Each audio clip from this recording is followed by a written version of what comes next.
Welcome to the Geeks Assembled podcast. Be afraid.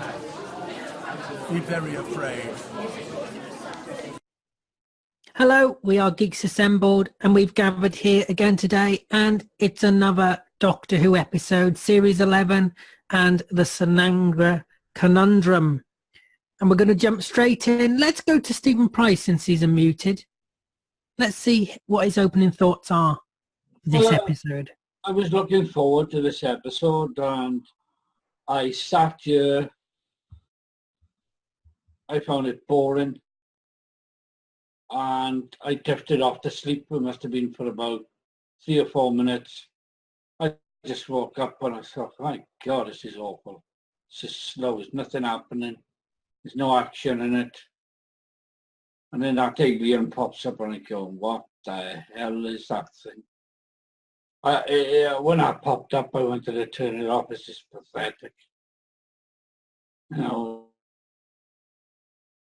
the writing of this episode is diabolical. I just hated the episode. Well, I'm glad it's got high praise from you, Stephen. It's nice to see that you've enjoyed it. Let's go to Susan and Alex. Hopefully they thought better of this episode. I just have one thing to say. Pating! Pating, pating, pating. I love the pating. Yeah, the pating was a freaking awesome alien. And I love the jeopardy of a spaceship that would be self-destructed if it deviated from the said plan. It sounds like NHS kind of hijinks. You go to a hospital, and unless you go in their ambulances, you're stuck, you're screwed, anyway, it's pretty amazing. They meet this pilot, or they meet these two doctor medic type people who are caring for them after their sonic blaster or their sonic mine incident, and they've been asleep for 4 days on the spaceship, which just kind of beamed them up without asking. And then they went then they met a guy who was pregnant, and they went through his pregnancy with him, and they met a couple of a brother, sister, and a robot who works for the sister, who's trying to not let on that she's got pilot's heart, which is pilot's heart sounds like a really serious condition, because if you need an adrenaline blocker to prevent you from going into cardiac arrest, that's pretty serious stuff. Because adrenaline, you get it just a little bit just from, being a little stressed out. It's quite amazing. Anyway, so that's the crew that's surrounded. And then there's this little alien who comes on board trying to eat all the power. And eventually the doctor feeds him a nuclear bomb that's there for the self-destruct of the hospital ship. It's a bit like Terminus. You'd see Nyssa really in this episode. If you were kind of wandering around space, you'd kind of expect Nyssa to pop back in or whatever because of her biochemistry and her amazing heart of healing. And so, yeah, that's my take on this. And here's Alex.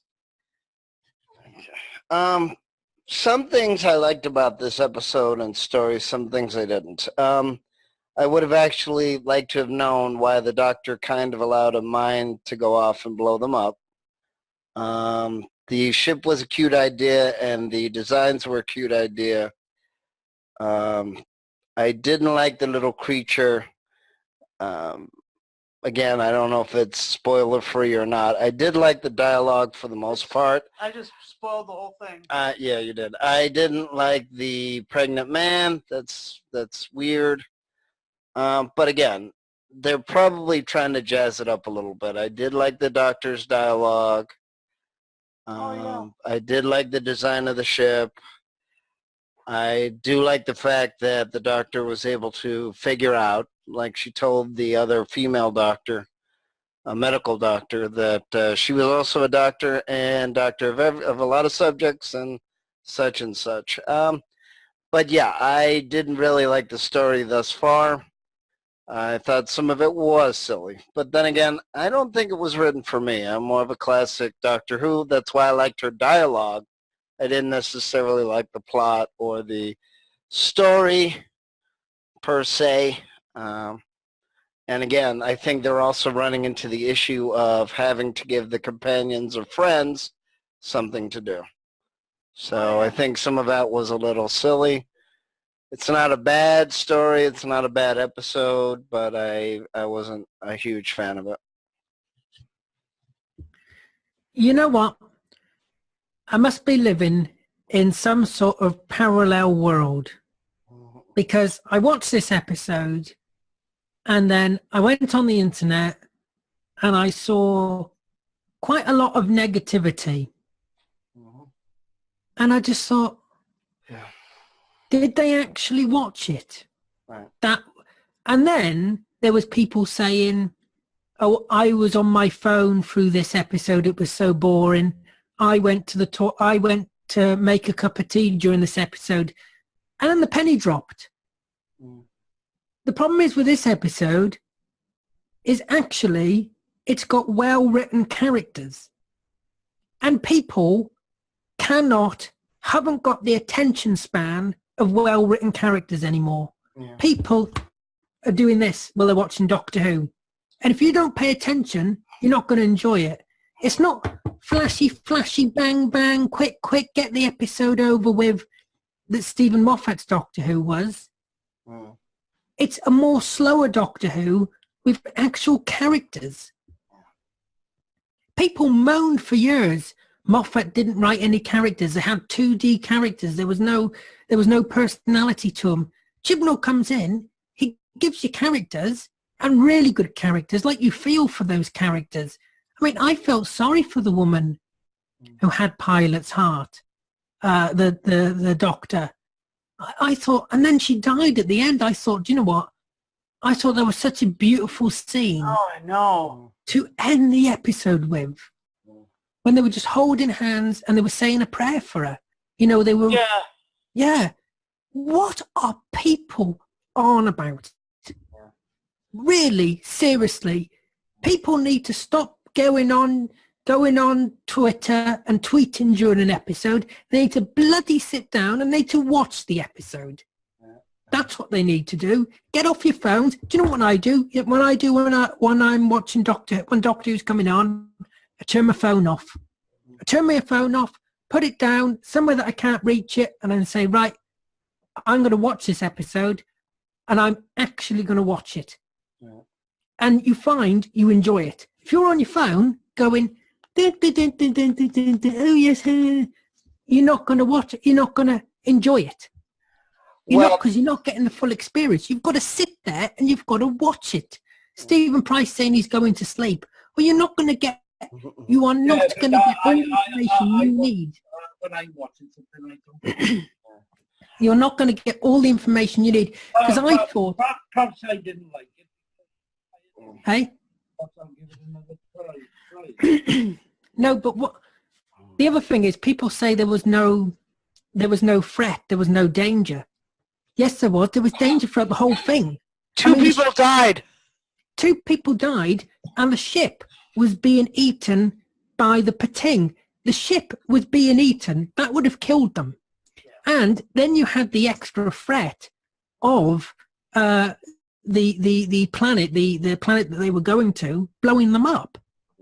Because they couldn't afford the Pating to go to that planet to eat them, to eat their resources. And actually, another thing as well about this episode is that it's a perfect rounded episode. It had a beginning, had a middle, and it had an end. I thought the resolution was spot on.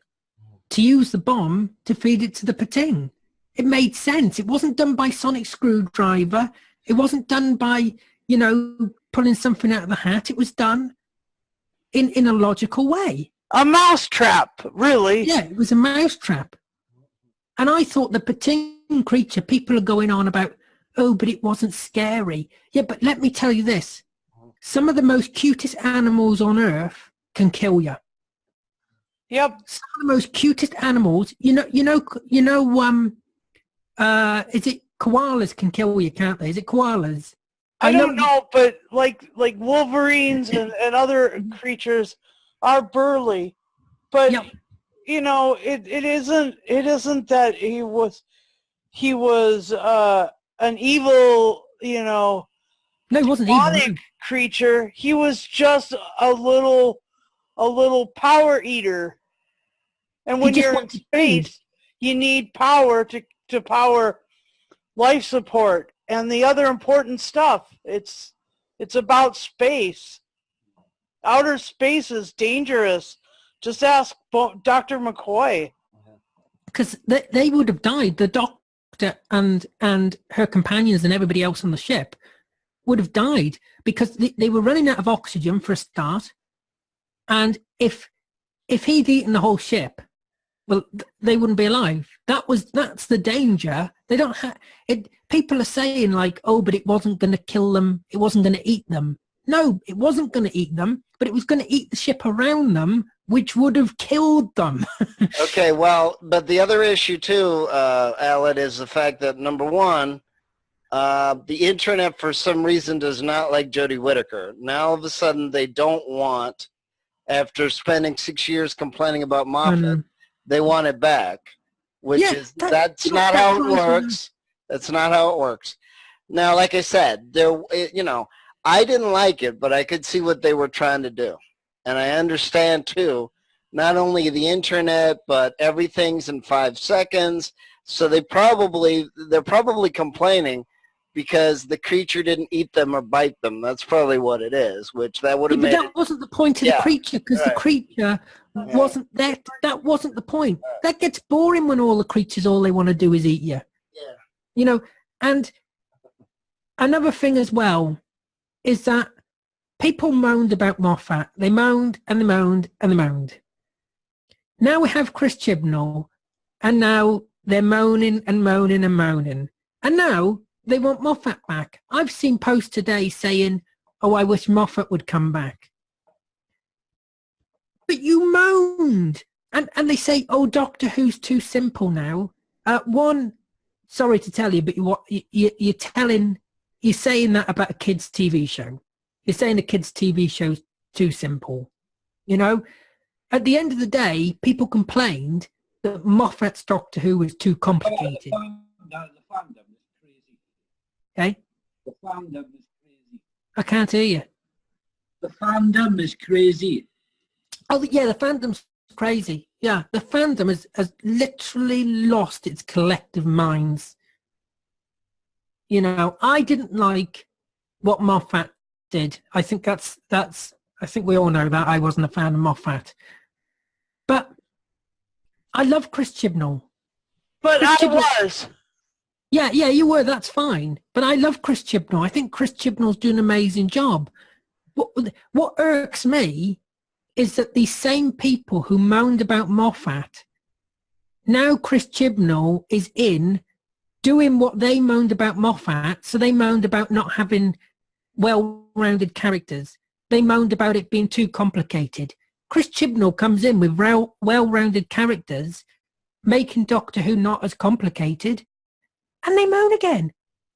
You cannot win. You cannot win. Let's go to favourite moments anyway. Let's go to Stephen Price, even though I don't think he'll have many because he slept some way through it. Favourite moments. Be there. I don't have any. Say that again. I can hardly hear you. I said I don't have any. Well, I can think of half sleep watching this episode because I've been working most of the day. The part where she was on the some sort of computer or something. It showed the weeping angels and other things. That one was a moment. Speak up. Speak into your microphone, Stephen. I can't hear you. I got a built-in microphone. It's Windows 10. Okay. Crap. But lean in. Just try and lean closer. So the weeping, when you saw the cameos of the monsters on the screen. Yeah. All right, then let's go to Alex and Susan. All right. Well, my favorite moment was the Pating eating that big bolt that was bigger than himself. Yeah. That was really cool. And I love the outer space stuff, the Jeopardy, and I felt really bad when the first medic died and when his escape pod was self-destructed. That was horrible. I mean, I couldn't figure out why it had self-destructed. I will rewatch again because I've seen it twice or 3 times now, and I still can't quite figure out why a perfectly sound escape pod would burn up like that. Anyway, that's... Do you think he did it? No. No, he was... Anyway. So those are my favorite moments. Here's Alex. Well, like I said, this is the other issue now, that it's not hip to like the, Jodie Whittaker or Chipnell now all of a sudden, especially on Facebook. Like I said, I did enjoy the dialogue with the doctor, actually. I did enjoy that, and I thought it was great.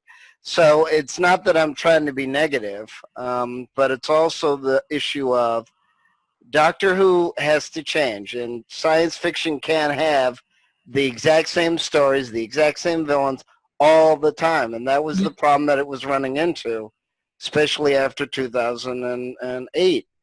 And the other issue is it's a new producer, it's a new doctor. It's going to change. That's what it's about.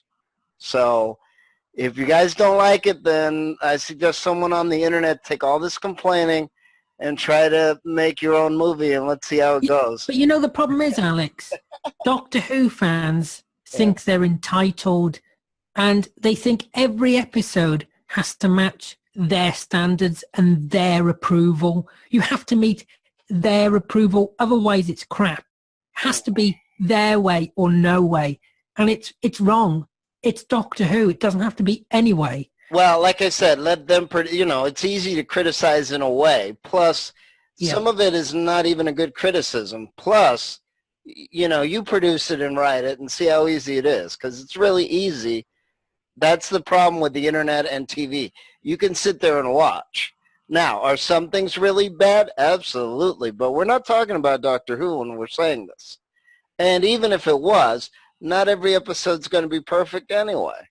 But, I mean, here they are. They're giving you new characters. They're giving you a different version of the Doctor. They're even giving you self-encapsulated stories, so you don't have to watch 6 stories, and people are still complaining. See, I think, Alex, and they have new villains as well. So you're not even going down the Daleks, the Cybermen, the Weeping Angels, every single year. So give it a break. That's the thing. We get this series. People have moaned for years that we've had the Daleks, the Cybermen, the Master all the time, just repeated monsters. Now we get new villains, we get new monsters, and people are complaining that they don't like them. Well, you've moaned for years that you wanted new monsters. Now you've got new monsters. You moan and you want the Daleks back. I've seen posts saying, "Oh, I wish Series 11 had the Daleks and not the Pating. And you moaned for years. You didn't want to see the Daleks again. And now we've got Series 11, and they're moaning the Ice Warriors aren't back. They're moaning the Zygons aren't back. No, I like that it's all new. I like it. Well, then I guess the issue is, I guess they don't want the show to change. But the issue is, number one, you're not going to get any new fans that way. And Nope, number you're not going two, to get any fans. the producers and the network want to change. So I Yeah. guess if you don't want to change, then I guess you have to buy it online or you have to buy the DVDs and just watch those. You know, stop watching the new Doctor Who and just watch Doctor Who DVDs. Now, And you know what, Alex? go The, ahead. the overnight ratings are up 50% this series compared to the last two series. Oh, I don't know. 50%. Know what somebody made a comment saying? It's that's a load of rubbish. They faking it. What's that again? They faking the viewing. No, they figures. don't. The ratings are all independent. Ratings are not run by the BBC or anything. They're all independent company who have no interest in either party. It's an independent. In the United They- States, they- it's a company called Nielsen. In the United Kingdom, it's a company called Quantifier or something like that. And it's a different company that does the rating systems in each individual market, and they do have access to online information anymore. They do know that rubric at Yep. this point. But it is important that people are given the opportunity online to argue this stuff out. I almost wish that we still had those old fan forums, like that one that Stephen Moffat used to visit. I would love to see what he would say about all of this anymore. Russell T. Davis apparently was a skulker on that other forum back in the day. I know Chris Chibnall was on it too, but anyway, be really good to have that forum back. But that's what I would like to see back. I'd like to see the old Community style come back, but what they're doing with the show is interesting. It's different, and that's fun because space is freaking huge, and there's a lot of stuff that we haven't seen yet. So let's see all the new stuff, and let's see if even if they do or don't do a Christmas show or a New Year's show or whatever. I'm just intrigued by, the difference there. And that's my 2 cents worth. Yeah, no, the truth is, the show was dying. Over the last two series, the show was dying. It was consolidating. I disagree. No, it was. It was consolidating about 5 million viewers. Consolidating. The final figures per episode were around 5 million. The show was dying. They had to change it. They brought Do you know why you're dying? Because they had it on a Saturday. They had it on a Saturday evening. Well, yeah, but they've changed it up, and now the ratings are consolidating to 8-9 million. Yeah, because it's on a Sunday. That's why. Yeah, but it doesn't matter what day it's on. It's still a success. Yeah, because people prefer Strictly Come Dancing or the twat factor, as I call it. Okay. All right, but here's the point, okay? If you really want to watch, your favorite episodes or your favorite actor, that's one thing. But that's not how a network operates. That's not how ratings operate, okay? Now, they've had good writers, they've had good actors, they've had great scenes, even with Matt Smith. But the point is, this is not, they're not going to have the same producer, the same writer, the same actor for 8-10 years. That's not the way it operates anymore. In most cases, there's only a few American shows that even do that anymore, and even they're getting complaints. I'm not going to mention the other shows, but you can look at CBS or ABC or whatever, and even they're demanding a lot of viewers for shows that have already been on for 10 straight years. They want 8 to 12 million viewers, or they cancel the show. And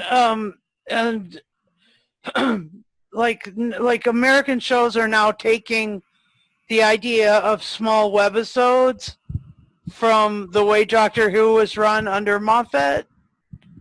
Right now, I mean, Discovery's got 3 webisodes planned before Star Trek Discovery goes back on the air. Pretty cool. I do think, underlining all this, when you read between the lines of what people are saying, I think a lot of this comes down to 2 simple things. 1, sexism. 2, racism. I see people saying, oh, they've only got Ryan in there because he's black. Okay. That's wrong. We don't really need to feed this. No, but I definitely think we have talked about this a little bit. I know, but it seems to be people in on Facebook and on Twitter don't seem to be over this yet. Well, they call it oh, it's the PC brigade. They want all these people of different races and gender in these things. What should it all just be white men? Should everybody just be a white man then? In Doctor Who, is that what everybody wants? Because that seems to be what they want.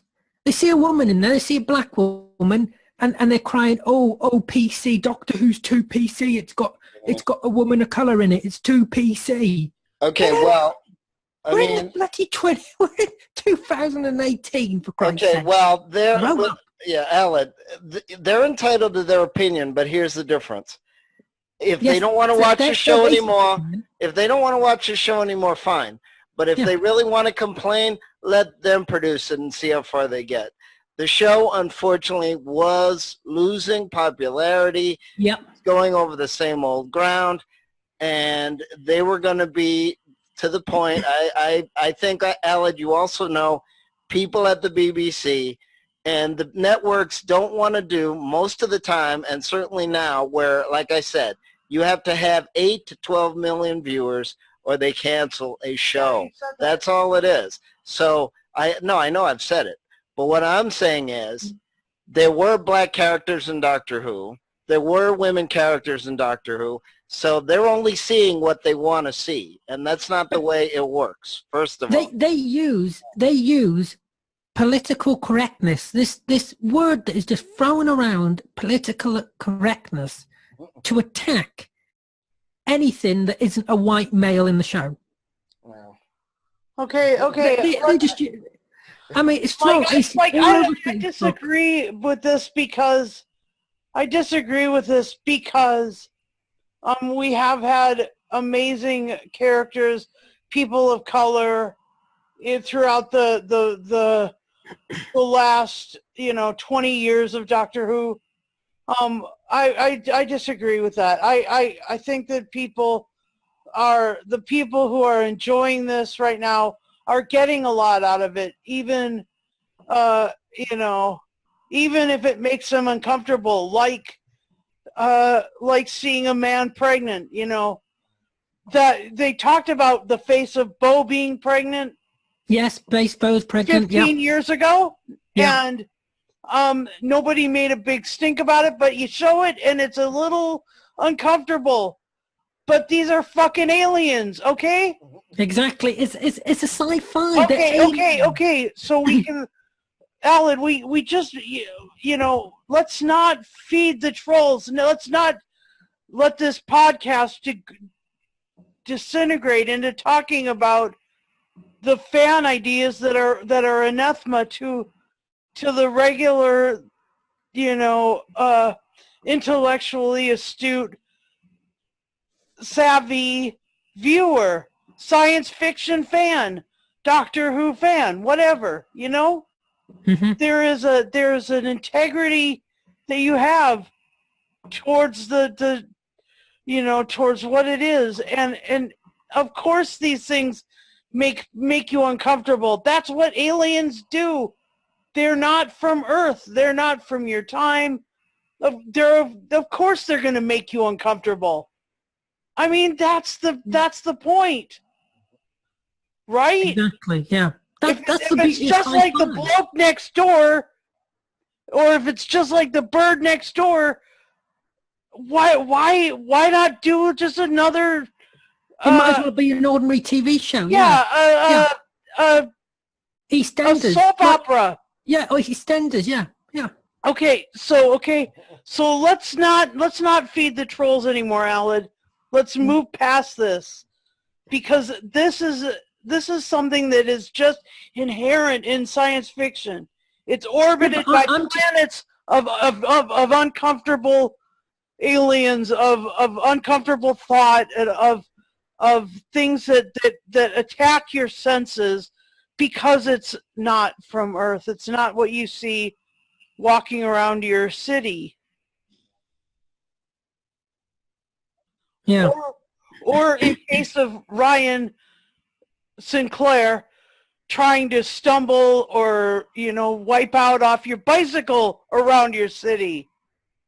I mean, there's just a normalcy, and then there's the outer space stuff or other time stuff.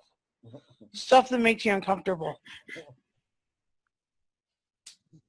I think Alex wanted to say something. Did you, Alex? Well, again, you know, it's real easy to complain. I mean, there's even a meme now. You could read something on the internet and just move on. And also, there's another meme now where this is a picture where they write the words in, just for people that don't know. And they even said, you know, I mean, the whole point of the show is change. Some episodes are comedy, some episodes are serious. And as far as the other idiotic thing about politics, it's a British show. It's not an American show. Do I love it? Don't get me wrong, I love it. But again, they're projecting a lot of stuff that they want. Produce the show and then you can complain forever if you want. Right. I know. But I'm just saying, you know, you have to move on, and you can argue with people if you want, but I'm not wasting 3 hours on Facebook, and especially where a lot of the internet you have to pay for to get the signal. I'm not wasting 7 hours on this to argue with them about something. If they really don't like it, don't watch the show anymore and get your DVDs and move on to another show. Yeah, I know. But I'm just saying to illustrate a point that, you know, again, you know, even the other types of shows, cop shows and other things, they don't last forever. Most of them don't, with the same 10 characters for 10, 20 years. There's a few, but not many. And the BBC isn't one of them that they say, okay, we're going to have the same person for 10, 15 years. It doesn't work that way. They do, but they're called soap operas. Right, that too. Okay. They do. They actually do. The BBC actually funds great, long, extended storytelling called soap operas. But, you know, we don't come together as geeks to discuss EastEnders or Coronation Street for crying out loud. Not right now. We are discussing Doctor Who. We're discussing something that had a medical ship in outer space with a critter on it that was eating the power sources. And I love the fact that they were on this medical ship, and the TARDIS wasn't there either. The TARDIS had been left behind. So she lost her sonic screwdriver, like the Fifth Doctor. This is why I mentioned Nyssa. She lost her sonic screwdriver, like the Fifth Doctor, and she lost her TARDIS. I mean, Yeah. this is the Doctor is resembling more and more like the Fifth Doctor so much. I mean, I just got to tell you. Okay, she did get it back in the episode, but that's not a huge deal. I understand what they're trying to do. They're trying to prove the character. They're trying to have her solve problems that are spur of the moment. And the other stories didn't push that as much as regularly. And I think that's the other issue too. That, again, you have new things. It's not it's not bad for it to happen. But I loved Jodie in this episode. I thought Jodie was fantastic. I thought the dialogue between her and the guy that was jettisoned out of the airlock there, the doctor, the male doctor, was brilliant. Mm-hmm. I thought. Yeah.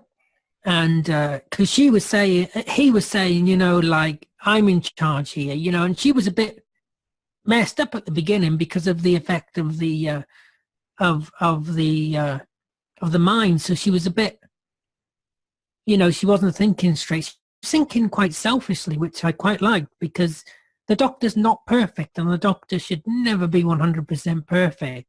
Mm-hmm. And I always like those moments when the Doctor, isn't acting perfect, if you get what I mean. Yeah. Mm-hmm.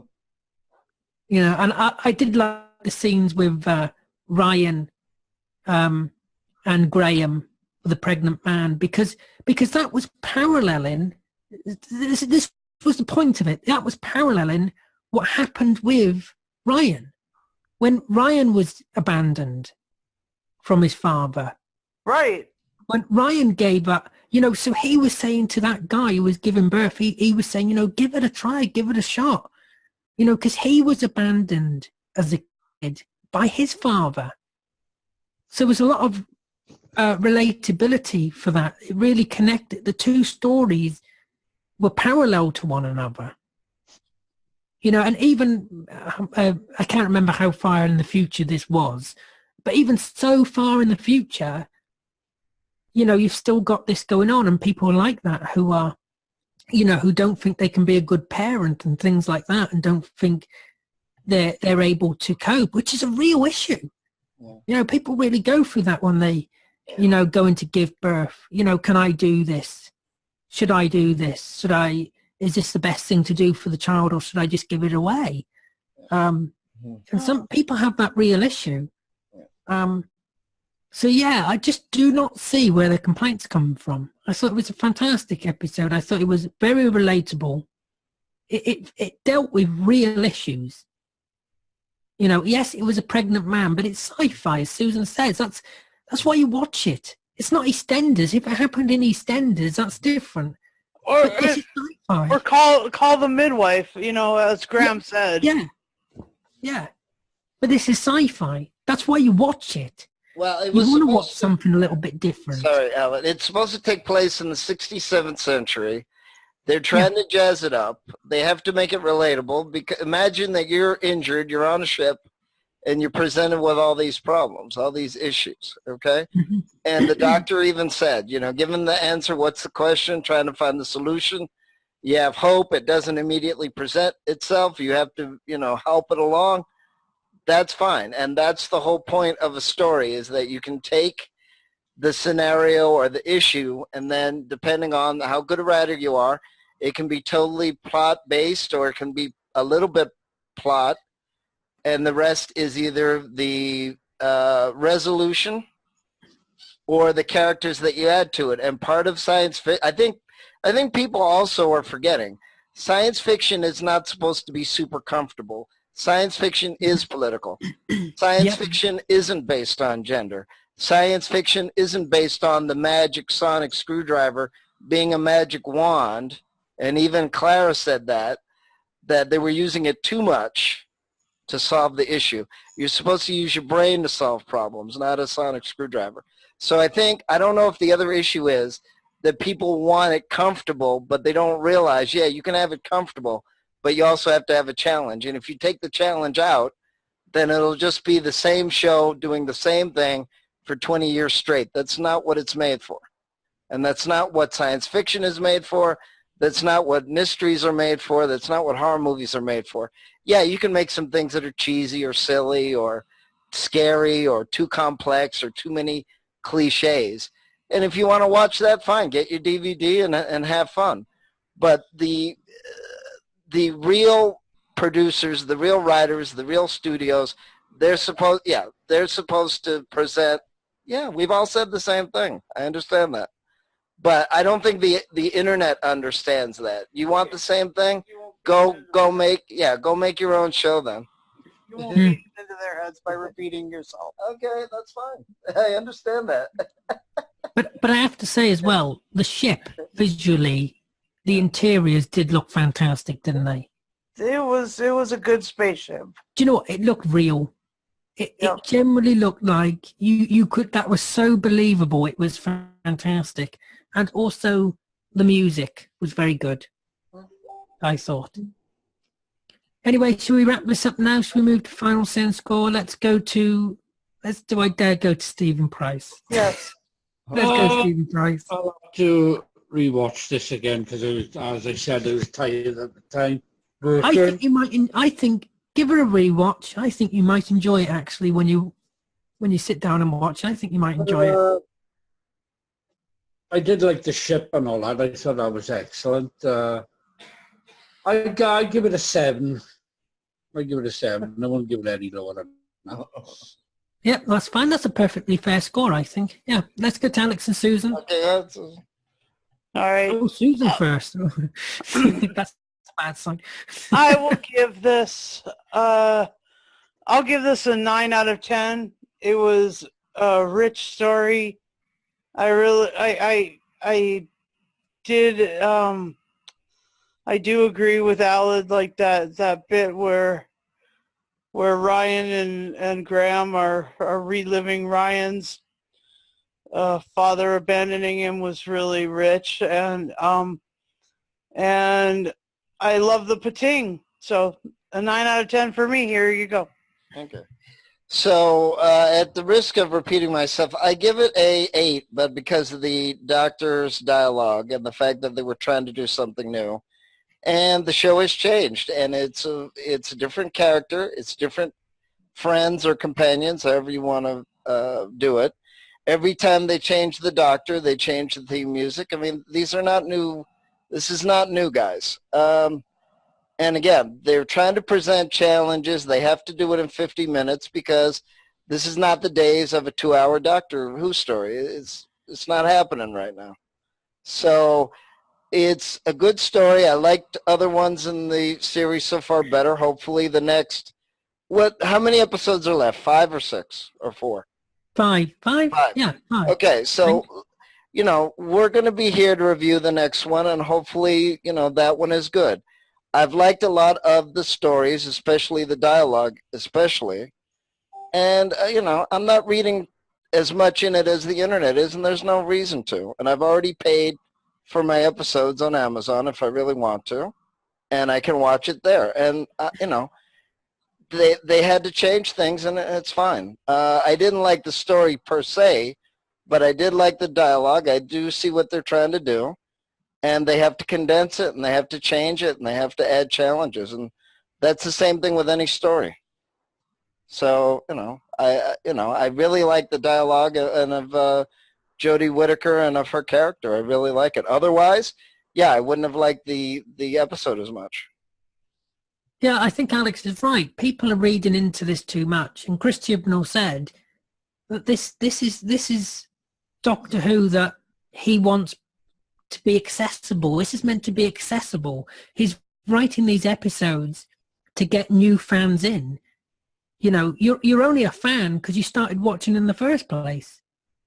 So to bring new people in, you got to remember there's lots of people who haven't watched Doctor Who before, and lots of people haven't watched maybe before, since David Tennant left or something. So to bring people back in and to bring new people in, hey, more Doctor Who fans, the better. Come on in. Come on down. Oh yeah.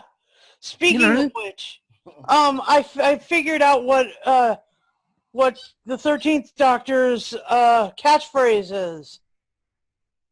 What's that? It's "Let's get a shift on." Oh, let's get a shift. Yes. She said it. She said it in 4 episodes now, out of the 5. So that's her catchphrase. I've got to admit, I've started using that now. Say, come on, Dad, let's get a shift on. All right, yay! When we're uptown, I say, let's get a shift on now. Come on.